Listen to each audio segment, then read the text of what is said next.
Salut à tous, j'espère que vous allez bien. Aujourd'hui, on analyse une nouvelle action. L'action, c'est Stellantis. Elle fait aussi partie de mon portefeuille et on va l'analyser ensemble. Vous allez le voir au cours de cette analyse, je vais vous montrer pourquoi, d'après moi, c'est une action qui vaut la peine d'être mise dans son portefeuille. Et voilà, Stellantis, très brièvement, euh, une entreprise de construction de voitures très innovante et dont les chiffres financiers parlent d'eux-mêmes et sont très, très positifs. Donc, on va passer directement à la présentation de l'entreprise. Donc, comme je l'ai dit, c'est un constructeur automobile mondial. Le chiffre d'affaires de Stellantis est réparti principalement en Europe et en Amérique du Nord aux États-Unis. En Europe, c'est 35% du chiffre d'affaires et en Amérique, on est aux alentours des 45%. Ensuite, on a une activité divisée en 4 pôles. Le premier pôle, c'est la vente de véhicules particuliers. Donc, Stellantis travaille directement avec plusieurs marques, des marques très connues, peut-être même que vous conduisez une de ces marques. On a premièrement Citroën, Peugeot, Fiat, Jeep, Opel. Donc voilà, c'est des marques très connues et très implémentées dans leurs activités. Ensuite, on a vente de véhicules de luxe avec notamment la marque Maserati. Et puis les deux autres pôles d'activité sont la vente d'équipements automobiles et les autres prestations de financement, etc. Stellantis est un expert dans l'électrification et l'autonomie. Donc, c'est un point très positif parce que c'est une entreprise qui innove, une entreprise qui avance avec les nouvelles innovations. Et donc, oui, pour le long terme, c'est très intéressant. Et on a aussi un bénéfice de 16 milliards en 2022. Donc voilà, c'est juste un ordre d'idée pour vous montrer que l'entreprise pèse. Voilà. Donc on passe directement à l'analyse financière de cette entreprise. Je vais aller rechercher les rapports semestriels de 2023 et 2022. Donc c'est des rapports en un semestre. On avait en 2023 Heu, au premier semestre, un bénéfice net de 11 milliards contre 8 milliards en 2022. C'est une augmentation, très importante et très intéressante. Donc déjà ça, c'est un point positif. Ensuite, j'ai aussi fait le calcul du fonds de roulement. Alors le fonds de roulement, c'est quoi? C'est tous les actifs, courants d'une entreprise dans le bilan financier, moins tous les, passifs courants. Donc très brièvement, c'est ce que l'entreprise a quand on déduit tous les passifs courants aux actifs courants. Donc, c'est ce qui reste à l'entreprise, tout simplement.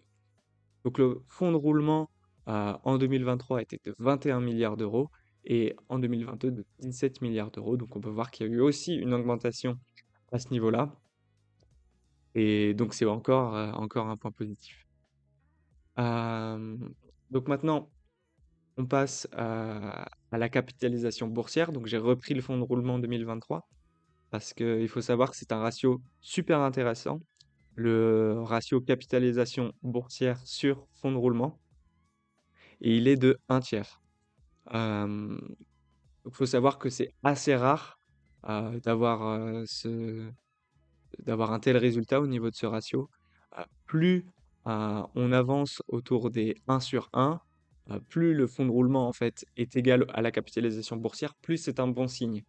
Euh, Ça veut dire que globalement, en moins d'un an, l'entreprise peut rembourser, peut acheter sa totalité de capitalisation boursière. Donc c'est vraiment un ratio qui nous montre euh, la possibilité de financement de l'entreprise à court terme. Donc ça aussi, c'est un point très positif. Ensuite, je voulais quand même vous parler des chiffres un peu plus traditionnels. Donc on a un CA en constante augmentation, ce qui est aussi un point positif quand je regarde les actions pour lesquelles je m'intéresse et pour lesquelles je me demande s'il faudrait les mettre dans mon portefeuille ou pas. Des dividendes versés toujours plus importants et en augmentation. Ça aussi, c'est un des points très intéressants. Il faut toujours faire attention quand vous faites face, pardon, vous faites face à une entreprise qui s'est interrompue dans le versement des dividendes ou dont les dividendes commencent à diminuer d'année en année. Donc ça, c'est très intéressant aussi. Et des bénéfices, je vous ai montré tout à l'heure, des bénéfices aussi en augmentation et qui sont très hauts et très satisfaisants. Donc voilà. Maintenant, on passe au cours de Stellantis. Donc ici, on est sur le cours depuis 5 ans. Vous pouvez voir que le cours est passé de 4 euros à 21 il y a quelques mois pour être maintenant à 19 euros. Donc on est en tendance haussière, ce qui est aussi un bon signe. Euh, à noter que le, le point le plus haut ici des 5 ans est aussi le plus haut historique à 21,89 €. Et je voulais aussi vous montrer que le PER était à 3,36%. Donc ici, c'est très intéressant parce que même si le cours a beaucoup augmenté, on a un PER très faible. Euh, on a un PER de 3,36. Moi, généralement, je m'intéresse aux actions qui ont un PER qui est en dessous de 15. Le PER, c'est tout simplement un ratio entre le cours et les bénéfices d'une entreprise. Donc généralement, quand on est à plus de 15, c'est que les investisseurs ont tendance à surévaluer la valeur. Donc ici, on est clairement sur un PER faible. La valeur est sous-évaluée par rapport à ses bénéfices. Et pour du long terme, moyen long terme, ça peut être très bénéfique. Et le potentiel de croissance est très important à mon avis. Donc voilà, dernière slide, en clair, je vous ai mis les points positifs, les points négatifs. Bon, j'en ai trouvé qu'un de point négatif, car pour moi, Stellantis, c'est vraiment une action à haut potentiel long terme. Donc on va passer au point positif, des chiffres financiers prometteurs, on les a vus, le CA, les bénéfices, les dividendes versés, tout ça, c'est vraiment des chiffres qui donnent le sourire. Un PER en dessous de 15, on l'a vu, PER très faible,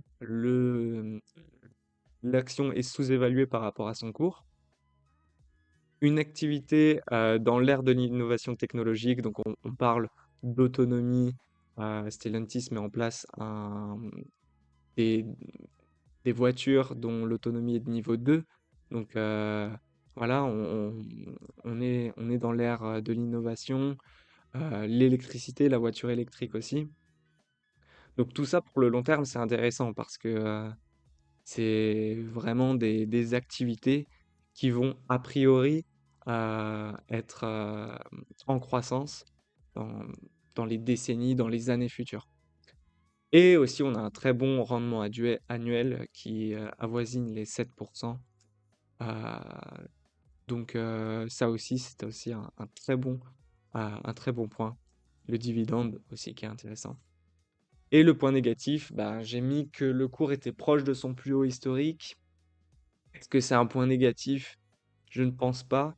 Euh, Bien entendu, avec des bénéfices en hausse, que des chiffres financiers positifs, bien entendu, le cours va augmenter. C'est pourquoi là, on est dans les plus hauts. Mais sur du long terme, même du moyen terme, mon opinion, c'est que on va aller chercher des plus hauts encore plus hauts. Et ce plus haut historique, il va finir par exploser à la hausse. Donc voilà, ma petite analyse sur Stellantis. Je suis très content d'avoir travaillé dessus, et d'autant plus que c'est une action qui est dans mon portefeuille. Donc ça me tenait à cœur. Dites-moi en commentaire ce que vous en pensez, ou tout simplement des actions que vous voulez que j'analyse pour vous, que vous voulez qu'on voit ensemble dans la prochaine vidéo. Et ouais, sur ce, je vous souhaite une bonne soirée, une bonne journée et on se revoit dans la prochaine vidéo. Allez, salut!